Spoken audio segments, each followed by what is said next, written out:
Yes, sir. What's going on, folks? It's KspadeTheProspect, back today with a brand new Madden 20 franchise video for you guys. Fam. We got a Thursday night game, and I know that means it's a short week, but the OC is asking me, do I want to get it, guys, some time off? Like, fam, this ain't Little League, man. If them professionals don't get their ass on that field and practice, what is wrong with y'all, man? Like, we running things completely different here now. I'm changing the culture. And then he told me, like, I don't think it's going to go over well with those guys. Fam, I'm not trying to be their friends. I ain't trying to be their friend. You can be their friend, all right? I'll meet y'all down on the field. Let's get it. Hey, everybody, it's the coach. This is Thursday Night Football on EA Sports. On tap, we've got what should be a fairly intriguing matchup between the San Francisco 49ers and the Miami Dolphins. I'll see you again at halftime as we preview some of the action coming up on Sunday. But for now, it's Thursday Night Football. And on the call, as always, it's Brandon Godden and Charles Davis. Thank you, Coach. From beautiful South Florida, there's a look at Hard Rock Stadium in Miami. Nothing like the fanfare of introductions to an NFL game, and that was in evidence a moment ago. Fireworks, pyrotechnics, you name it. This crowd is ready as their guys get set to match up between the San Francisco 49ers and the Miami Dolphins. Hi, everyone. Brandon Godden, Charles Davis. Charles, you look at the Dolphins as they enter play in this one. They come in playing pretty good football. Winners of 4 of their last 6 games. And they looked awfully good last week and came away with a 2-touchdown victory.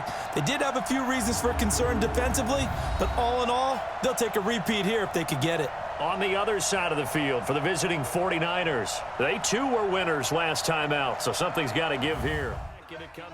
Yes, sir. So look, man, I got 2 different Madden leagues that I'm playing in. I got this offline league, and I got a league that I'm playing in with some friends. And the extra reps has been making me better. So as a result, the Dolphins look better. So in today's game, as you guys can see, man, it's a Thursday night game down in beautiful South Florida. And guess who come to town? None other than Jimmy G and his San Francisco 49ers. Both teams come in with a little bit of momentum, but the star of this game has to be the Miami Dolphin defense. In the last 3 or 4 weeks, man, this defense has been probably, I'm going to go ahead and say it because I don't have the stats to prove this, but the #1 defense in the league, all right? So we get an introduction of the 49er offense. Man, you got to keep an eye on that backfield. First of all, George Kittle's a hell of a tight end. We already know that. But the fact that San Fran got not 1 but 2 really good running backs, you got to make sure they ain't trying to set you up with the run game to come back for the play action, try to beat you deep. On that first possession, though, that first drive, it didn't go too far, man. The Niners got up out of there, and Spade leads his Miami Dolphin offense onto the field. Now, this offense, they've been doing enough to get the job done, but I'm going to be honest with you, they ain't really been the star. Like, the star is really what's happening on the defensive side of the ball. However, you know, these guys come out here to play, too. First look at Kenyon Drake, man. Kenyon Drake only had 50-something yards rushing last week. Didn't have a big one, but look at young Spade. Reading the defense, seeing the press on the outside with Parker, and seeing that it's a safety in the middle of the field and realizing that it's a lot of field to cover to try to get back. He audibles, changes the play, and Parker does the rest.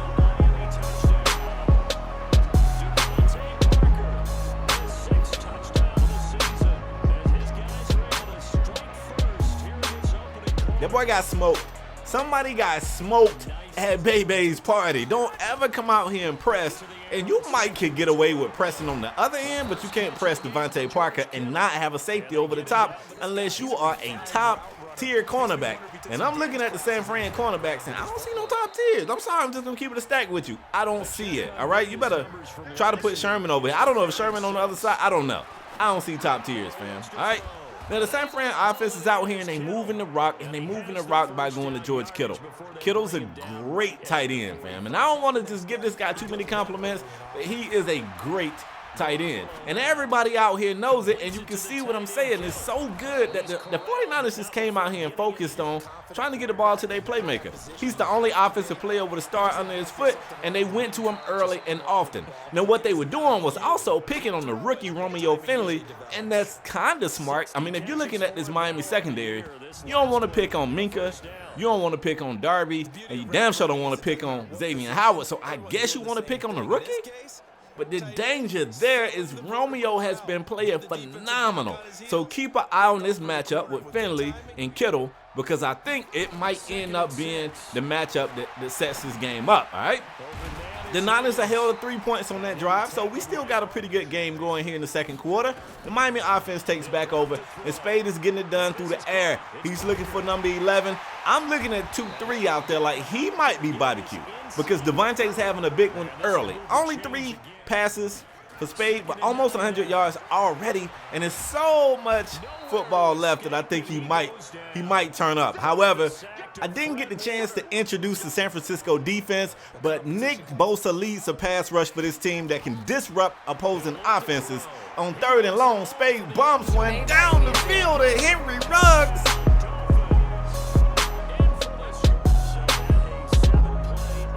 This is a connection the Dolphins have been working on for weeks, and it looked like this thing is working, man. It was 3rd and 19, and anytime you get Spade to just drop back, throw it as far as he can, and let Ruggs run up underneath it, it's going to be a beautiful play, man, and we just saw that. Now, it's a 14-3 game here in the second, and I feel like San Francisco is telling themselves they need points on this drive. I feel like they need points.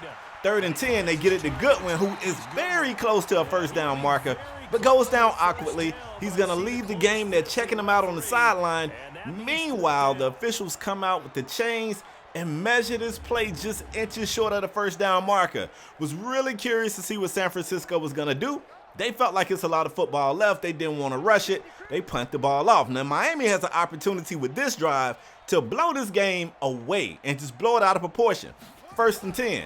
Spade drops back to pass. The pressure is on, and he can't get rid of the football, so you come out on 1st and 10. They could have went safe and ran the ball. Instead, they get sacked. They lose 10 yards, and they put themselves in a situation where they face another 3rd and long. They hook up with Gesicki here. Spade to Gesicki. They're going to get about 18 on the play, so they, too, elect to punt it off. Jimmy G in the San Fran offense. Something's got to shake, man. 3.5 minutes before the half. They're still playing very safe. Coming out, checking it down. They just threw a pass that got no yards. After a sack, it's 3rd and long for Jimmy G, who again checks it down. This time, Coleman trying to get to the outside and make some plays, and he's going to be stopped before he gets to the yellow line as well. 4th and 5. This Miami defense has been looking great, man. I can't say it enough. They really look good. Miami offense back on the field. Kenyon Drake is going to get about 14 on the play. He's close to 40 yards rushing so far in this game, averaging over 5 a pop. And if they got that, man, they're going to be in good shape, man. Spade seems to have started this game off well, throwing the ball. They got to make sure they do a good job of mixing in the pass with the run. We see a play-action pass. Here they go back to the air. Devontae Parker is eating this dude alive over there. Who is that dude? Parker over 100 yards receiving. We're still in the first half. They better make some changes, man. I know that Richard Sherman don't like to move with receivers. Like they play a zone. They keep him on one side of the field. I don't even know if Sherman's in this game. But if he is, they better get him over there. The Dolphins would, however, stall out on this drive. They come out and attempt a very long field goal, and they're going to be short. San Fran gets the opportunity to come out here with just under a minute to see if they can at least get in field goal range.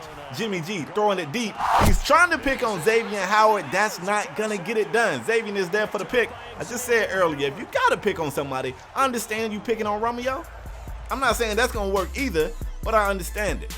So we are here at the end of the first half. We haven't seen much of anything from San Francisco, or instead of saying it that way, let me get a credit where it's due. The Miami defense has been phenomenal, holding San Francisco to 60 yards of total offense in the first half. That's crazy. The big player, should I say, has been Devontae Parker. I keep telling you, they want this guy to be a receiver one. At times he shows promise, at times he disappears, but he's been here today, and San Francisco really can't slow him down. They can't do anything to stop him. So let's see how Miami comes out in the second half and tries to continue to hold on to this league or expand on it, make it even bigger.